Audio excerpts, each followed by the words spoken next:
आदाब दोस्तों।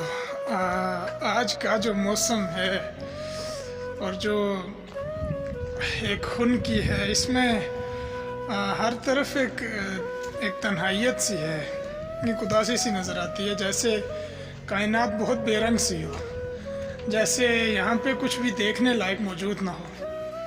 हर तरफ जो है वो वीरानी का सा समा है। दरख्तों पे देखें तो वो एक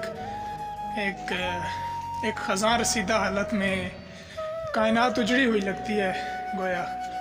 तो मुझे इस कैफियत में वो फराज साहब का एक शेर याद आता है कि चलें पूरी गज़ल ही, जहाँ तक मुझे कुछ अशार याद हैं वो आपके साथ बांट दें कि अब के हम बिछड़ें तो शायद कभी ख्वाबों में मिलें, जिस तरह सूखे हुए फूल किताबों में मिलें।